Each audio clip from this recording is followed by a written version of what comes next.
Olá, queridos alunos e alunas do INSTEF, a graça e a paz. E bom dia, boa tarde, boa noite para vocês. Não sei em que horário vocês estão assistindo o vídeo.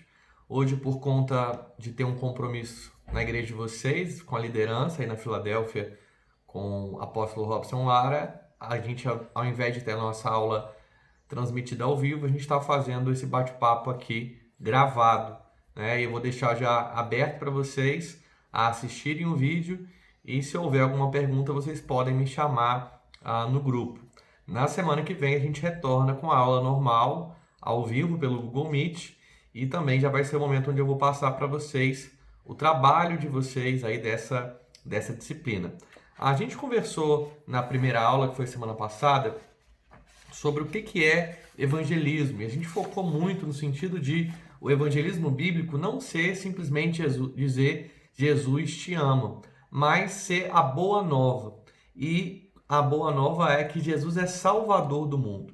E ele é salvador do quê? Ele é salvador do pecado, ele salva o homem do pecado. Esse é o propósito de Jesus. Por isso, evangelizar é mais do que simplesmente declarar o amor de Deus, mas é mostrar para as pessoas o que esse amor é capaz de fazer e como nós precisamos desse amor. E isso leva as pessoas ao arrependimento.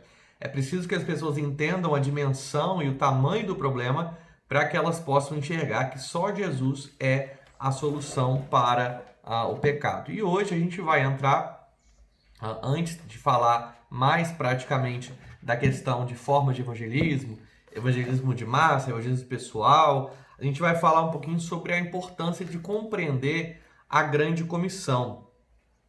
Isso está no capítulo 2 do livro, né? O livro que a gente está usando para essa disciplina continua sendo o Evangelismo, do pastor John MacArthur. E eu quero ler um trecho aqui para vocês que eu acho que vai ajudar a introduzir bem aqui o nosso assunto de hoje. Com certeza, a grande comissão é a mais importante ordem dada aos crentes. Todos os 4 evangelhos terminam com alguma variação dela. E as últimas palavras de Jesus sobre a terra no livro de Atos são mais uma forma desse desafio. Apesar de repetidas tantas vezes, a natureza radical da ordem global de evangelização é muitas vezes negligenciada.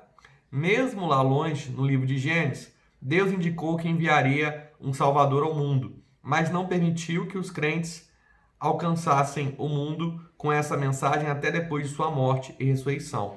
Compreender o porquê da grande comissão nos ajuda a descobrir o seu poder. Então, grande parte da missão da igreja está pautada na grande comissão. Isso não é um opcional, mas na verdade é o ponto central da missão da igreja, é proclamar Jesus, anunciar as boas novas e revelar a glória de Deus. A gente vê isso, por exemplo, além do que o autor já coloca aqui, de todos os 4 evangelhos terminarem com alguma forma aí um pouco diferente um do outro, mas com a ordem expressa do ID, da grande comissão, nas palavras do próprio apóstolo Paulo, quando ele vai falar a Timóteo, e ele já vai colocar para Timóteo o cenário difícil em que Timóteo teria que cumprir a grande comissão. Ele vai dizer em 2 Timóteo 4,3 que haveria um tempo em que não suportariam a sã doutrina.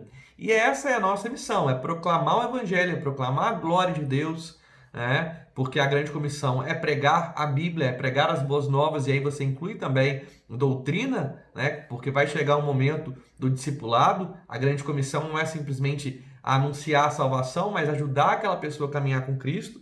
E ele vai advertir para Timóteo, 2 Timóteo 4,3, haverá um tempo em que não suportarão a sã doutrina. Então o cenário é conflituoso, mas a ordem permanece a mesma. Paulo queria que Timóteo se preparasse, por exemplo, aqui para a probabilidade de rejeição, que é um dos nossos medos, às vezes, quando a gente pensa em evangelismo e grande comissão.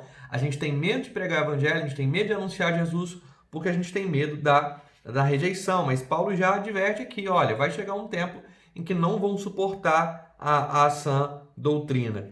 E Paulo vai continuar dizendo para Timóteo que Timóteo sofreria até mesmo aflições iguais às que Paulo estava sofrendo. E qual a solução para Timóteo que é apresentada por Paulo? É abraçar a suficiência da Escritura. Cumprir a grande comissão é crer que a Bíblia é suficiente e pregar a palavra de Deus. né? Somente a palavra de Deus pode, como afirma o próprio apóstolo Paulo em 2 Timóteo 3,17, tornar o homem perfeito e perfeitamente habilitado para toda boa obra. E à luz disso tudo, Paulo tinha uma ordem severa a Timóteo, que era seu protegido. Olha as palavras do apóstolo Paulo aqui. Conjuro-te perante Deus e Cristo Jesus, que há de julgar vivos e mortos, pela sua manifestação e pelo seu reino. Prega a palavra. Mesmo num cenário difícil, conflituoso, mesmo tendo que lidar com a rejeição, a ordem é pregue a palavra. E isso é tão sério que Paulo está falando essas palavras diante de Deus, diante do Senhor Jesus Cristo, e à luz do julgamento dos vivos e os mortos. Então, olha as testemunhas que Paulo vai usar para dar aí mais validade e mostrar que isso era algo muito sério, né? A ordem de pregar o evangelho.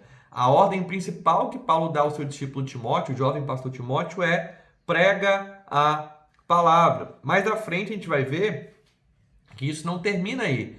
Paulo não só ordena que Timóteo pregasse a palavra, mas que em cumprimento da grande comissão, ele fizesse diligentemente o trabalho de um evangelista. Isso está lá no verso 5. Ser sóbrio em todas as coisas, suportando as aflições, fazendo o trabalho de um evangelista, cumprindo cabalmente o seu ministério. Timóteo podia pregar o quanto ele quisesse, mas se ele deixasse cumprir a tarefa do evangelista, ele não estaria fazendo tudo o que Deus queria dele. Isso tem um ensinamento importante para a gente quando a gente pensa em grande comissão. Pregar na igreja é muito importante? Sim. A pregação da igreja é uma forma de evangelismo? Sim, a gente vai falar mais à frente do púlpito da igreja como instrumento de evangelismo. Mas não basta simplesmente pregar na igreja para os crentes. Nós precisamos cumprir também a missão de um evangelista. Apesar da gente ver todo o foco que a Bíblia dá, a questão da grande comissão, a ordem de pregar o evangelho, apesar da gente saber que todo cristão é chamado para ser fiel a essa ordem de Jesus, de comunicar o evangelho a todas as pessoas, ainda assim não é incomum a gente ver pessoas deixando de lado essa ordem. E ainda a gente ouve pessoas dizendo que não foram chamadas por Deus a fazer o evangelismo. Evangelismo, gente, é uma coisa que não precisa de um chamado específico. Todo cristão foi chamado a cumprir a ordem central da missão da igreja, que é cumprir a grande comissão. Não é necessário um chamado específico, um dom específico, não. Todos os crentes em Jesus foram chamados a cumprir a grande comissão. Não cumprir isso é desobediência, é pecado. O evangelismo é central na missão de Cristo. O evangelismo, como diz John MacArthur aqui, não é apenas uma coisa para a qual alguns crentes são chamados. É a principal tarefa. Todas as outras tarefas são intermediárias. Então, o ponto central do chamado dos crentes, do chamado da igreja, é o evangelismo. É proclamar a palavra de Deus. Tudo que a gente faz tendo aí como foco levar adiante a mensagem de Deus por meio da grande comissão e fazendo a obra evangelística. O nosso bom testemunho, a nossa conduta cristã, a nossa vida de oração, tudo isso tem como objetivo o quê? Entender que eu preciso fazer essas coisas para levar a mensagem adiante, para que dê credibilidade à mensagem do evangelho. Porque se eu tiver um testemunho duvidável, se eu tiver uma vida que aponta para uma conduta contrária à palavra, eu não serei ouvido. E eu não digo ser ouvido das pessoas acreditarem e se entregarem a Cristo, mas eu digo darem ouvido no sentido de entender que há uma seriedade nisso. John MacArthur aqui ele vai, por exemplo, dizer: a gente se recusa a mentir porque confiamos na soberania de Deus acima de qualquer ficção que pudéssemos inventar. Nós oramos porque sabemos que nada de valor é possível nessa vida sem a bênção de Deus. Toda a nossa santificação tem o efeito de tornar acreditável nossa afirmativa de que Jesus é melhor e supera qualquer outro valor. Então, o objetivo da gente santificar em todas as áreas da nossa vida é para que deem crédito à mensagem do Evangelho. Repito a frase: toda a nossa santificação tem o efeito de tornar acreditável a nossa afirmativa de que Jesus é melhor e supera qualquer outro valor. Então, por que a igreja busca a santidade? Para a glória de Deus e para que, assim, glorificando a Deus, ela possa levar adiante a mensagem do Evangelho. Para que, assim, haja uma aceitação, haja uma concordância entre aquilo que a igreja fala e aquilo que a igreja vive. eu já disse a vocês que existem alguns equívocos, pessoas que estão supervalorizando a conduta e desprezando a pregação oral do evangelho, né? A pregação falada. E também há um outro extremo, pessoas achando que podem viver de qualquer maneira e que terão crédito assim na sua pregação. E na verdade a gente precisa de um equilíbrio.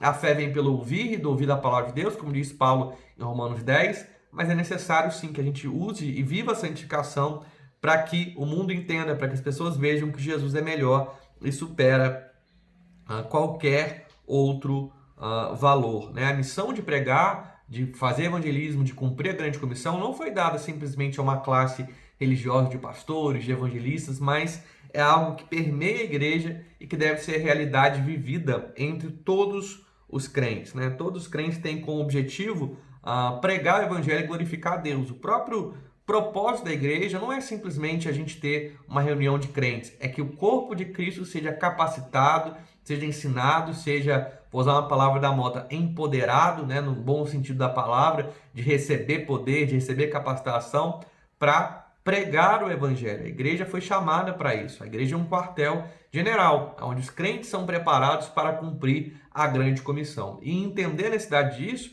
é ir contra uma cultura secular do egoísmo, porque hoje é muito comum, até mesmo entre os crentes, achar que, bom, eu estou salvo, eu conheço a palavra, minha família está na igreja, eu faço as minhas orações, eu faço as minhas doações e eu posso me acomodar nisso. Mas a igreja precisa desafiar as pessoas a levar o evangelismo a sério e entender que não pregar o evangelho, não cumprir a grande comissão é pecado.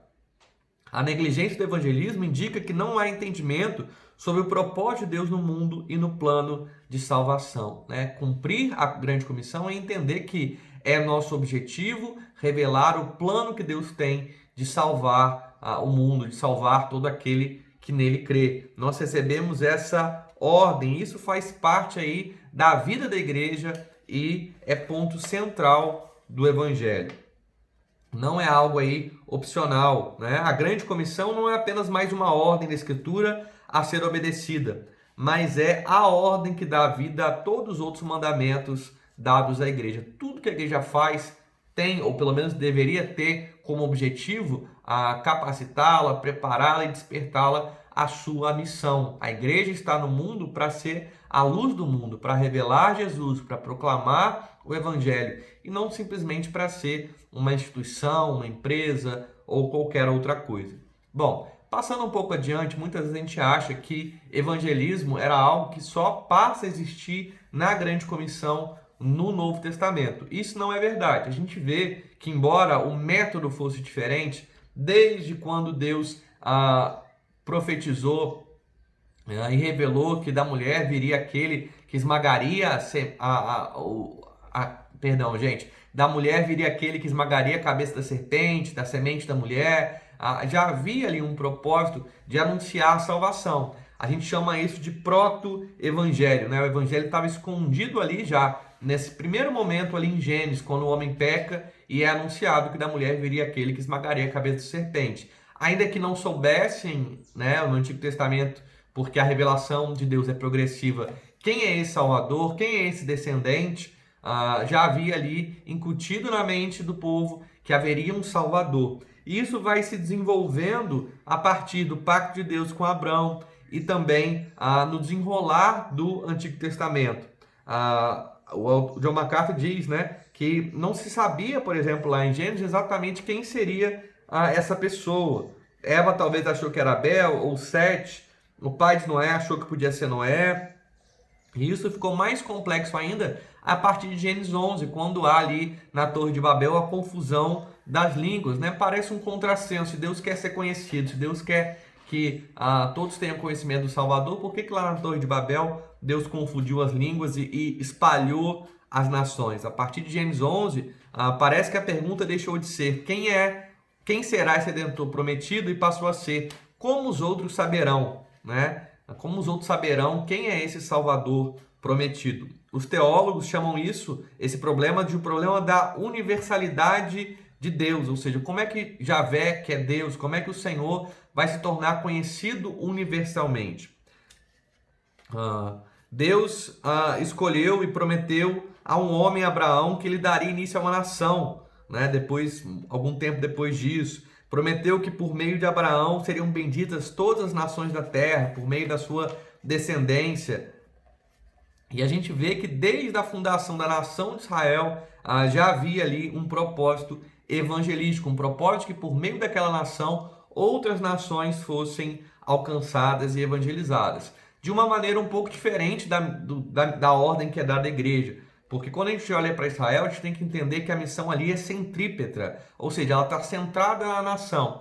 Diferente da ordem que a igreja recebe, que é vá e faça, a ordem para Israel é permaneça e seja uma nação modelo, né? Israel não é convidado a ir até as outras nações, mas é convidada por Deus a obedecer a lei, a conhecer o Deus de Abraão, a obedecer à vontade de Deus, para que aí a fama de Deus pudesse chegar e as nações pudessem vir até Israel. A gente tem vários propósitos que a gente pode dizer do porquê Deus escolheu Israel como uma nação. A gente pode dizer, e é claro, né, que haveria necessidade de ter uma nação para que o Messias fosse produzido, uma nação que fosse mordoma da lei, né, que guardasse a lei, zelasse pela lei, para revelar a nova aliança, mas também tem uma questão de evangelismo ali destacado. Deus escolheu uma nação como farol da luz para o mundo. Então Israel foi escolhido como nação para ser esse farol, para ser uma nação que revelasse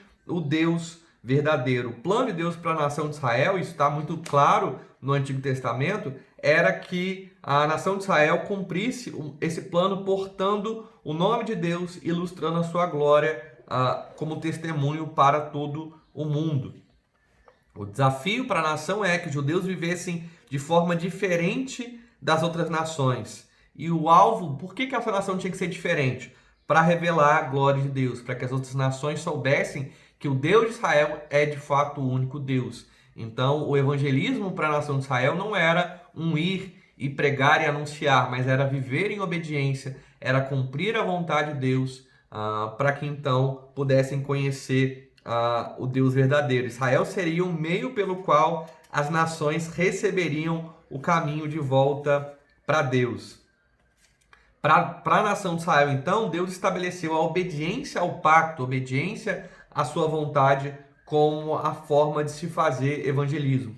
A gente pode fazer até uma distinção, né, entre a forma da grande comissão para Israel e a forma aí a forma da evangelização do evangelismo para Israel e a forma da evangelização do evangelismo na grande comissão. Na grande comissão, a igreja recebe o desafio de ir e proclamar. E quando Deus escolhe a nação de Israel para anunciar a sua glória, o chamado para a nação de Israel é ficar e obedecer. Né? A nação não é convidada a ir até os outros povos e anunciar. Tanto é que você vê constantemente Deus falando de separação, de não se misturar com outros povos, de não se casar com mulheres de povos pagãos. Então a missão de Israel era anunciar a glória de Deus, mas de maneira a permanecer em Israel e obedecer a palavra. Diferente de uma missão que tem a ver com ir, a missão de Israel tinha a ver com ficar. Era necessário que a nação ficasse, permanecesse e obedecesse para que então as nações conhecessem o Senhor e vissem a glória de Deus. A obediência à lei não era apenas um benefício para Israel, mas era uma maneira de que outras nações fossem também abençoadas. Porém, a gente vê que a nação de Israel falhou em obedecer à lei. A gente vê que o Antigo Testamento acaba com essa nação em desobediência, em rebelião a Deus, com as tribos divididas. A gente vê que, embora Deus houvesse dado a lei, houvesse dirigido essa nação, houvesse sustentado a nação de Israel, eles não conseguiram cumprir a sua missão. Eles vão começar a cumprir a partir do Messias. É o Messias que vai fazer com que, por meio da nação de Israel, a glória de Deus fosse de fato revelada. Somente com a vinda do Messias, Israel poderia cumprir a sua missão com as nações. Somente por meio do Messias é que os gentios também conheceriam. Quando a gente fala gentios, a gente está falando de todo o povo não judeu, conheceriam Jesus como Salvador do mundo. Como Isaías declara em Isaías 49:6. Deus descreve a missão do Messias como, está escrito lá em Isaías 49:6. Também te dei como luz para os gentios, para seres a minha salvação até a extremidade da terra. Deus prometeu que o Messias viria e seria ele mesmo a luz para as nações que estavam nas trevas do pecado.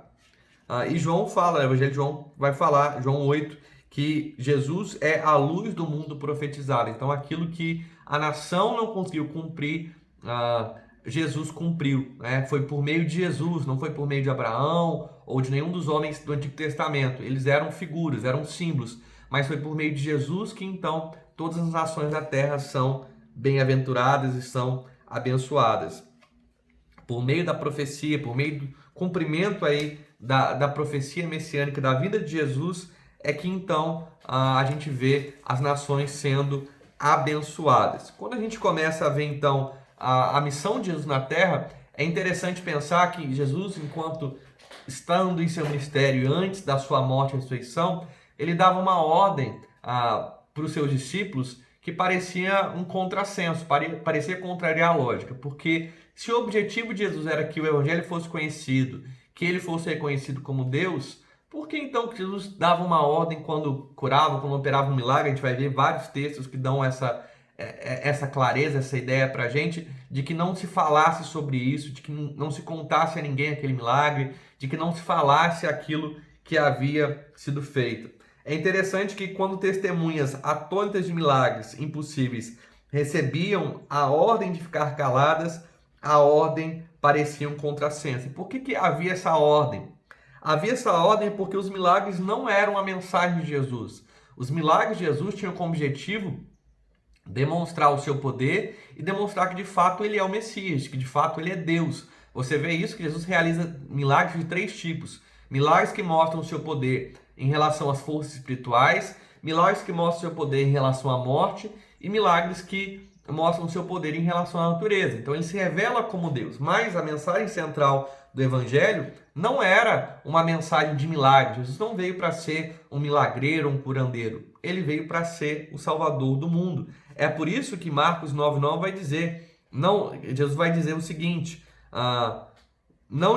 disse a eles que não divulgassem as coisas que tinham visto até o dia em que o Filho do Homem ressuscitasse dentre os mortos. A mensagem do Evangelho não era que Jesus curou, que Jesus libertou, que Jesus expulsou um demônio, que venceu as doenças, não. A mensagem do Evangelho é que Jesus nasceu para nos salvar, ele pregou a palavra, ele nos trouxe a sua mensagem, ele morreu na cruz para salvar os pecadores e ele ressuscitou o 3º dia, vencendo a morte. É por isso que somente depois da ressurreição é que os discípulos vão ser enviados e comissionados para poder pregar o Evangelho.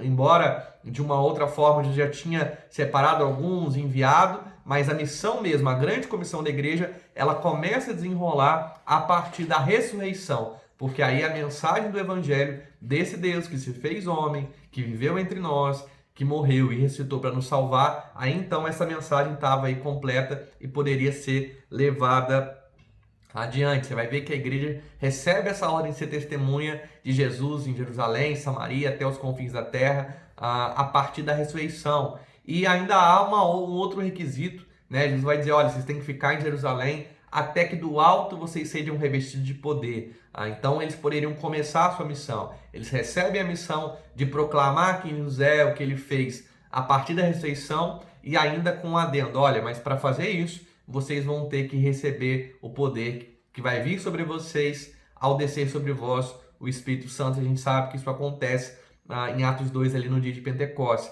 Então a igreja poderia levar adiante essa grande comissão, porque então a mensagem do Evangelho estava completa, e então eles recebem também o poder para cumprir essa missão e para levar o Evangelho adiante. O Evangelho, meus irmãos, é a boa nova de que Jesus é o Messias, que foi crucificado no lugar de pecadores e ressurgiu da morte no 3º dia. Sendo assim, depois da crucificação e ressurreição, foram removidas dos discípulos as restrições. Depois de Jesus cumprir a sua missão, o Evangelho então estava em carne anunciado e as restrições de contar quem Jesus era, de contar o que ele fez, foram restringidas.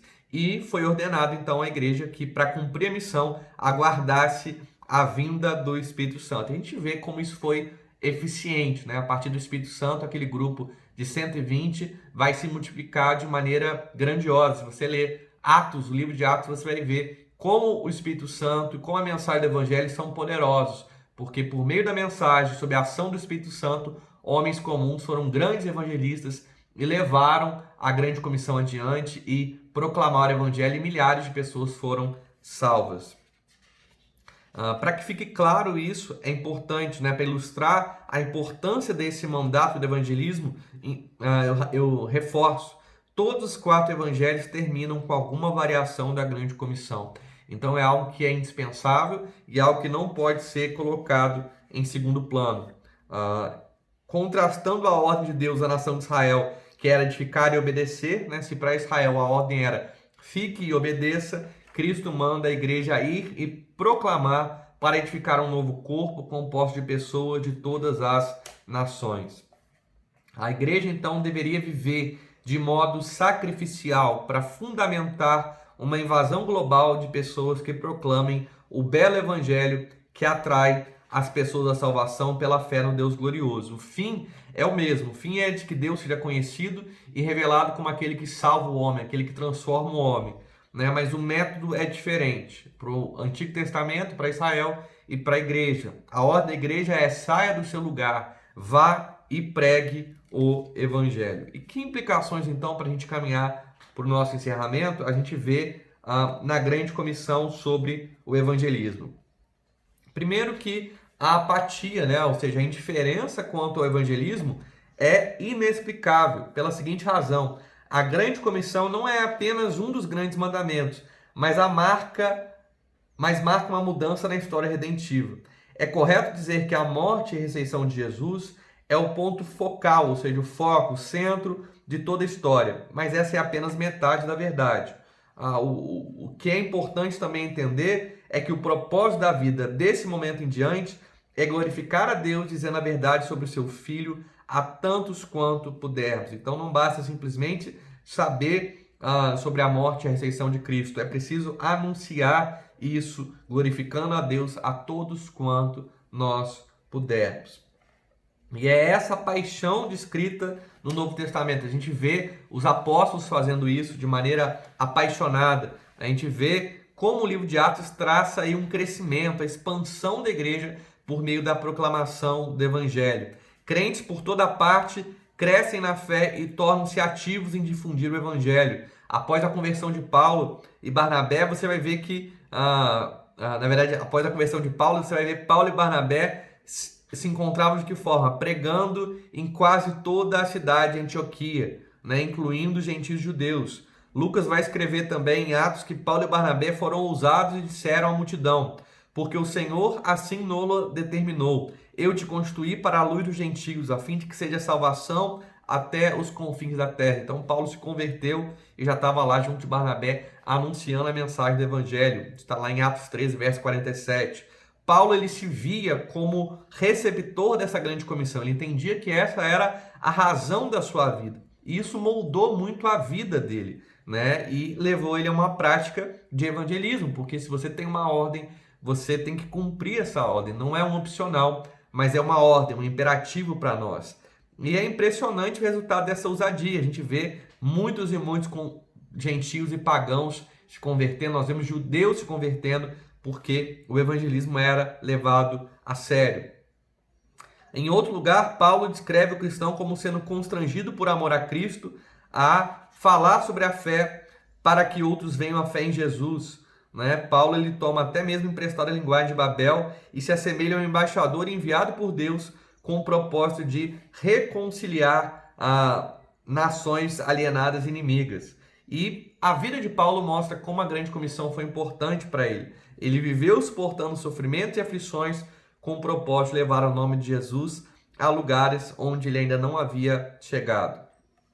E isso não era exclusivo de Paulo, mas era a marca de todo cristão. Todo cristão, que a gente vai ver a partir do livro de Atos, era impulsionado pela grande comissão e vivia uma vida de evangelismo. Entendia que tinha que proclamar a glória de Deus, entendia que estava debaixo de uma missão. E isso precisa ser resgatado na igreja dos nossos dias. O serviço, a missão. É por essa razão que o apóstolo Pedro explica que o propósito da santificação é que o crente esteja pronto para evangelizar a cada momento. Ele escreve lá em 1 Pedro 3,15: antes santificai a Cristo como Senhor em vosso coração, estando sempre preparados para responder a todo aquele que vos pedir a razão da esperança que há em vós. Então a gente precisa se santificar para que a gente possa revelar Deus e para que a gente possa usar a nossa vida para responder ao mundo que Jesus é a solução, que Jesus é o Salvador, que há um plano de Deus para redimir a humanidade. Ao vermos toda a história redentiva, tendo o seu ápice na grande comissão, temos entendimento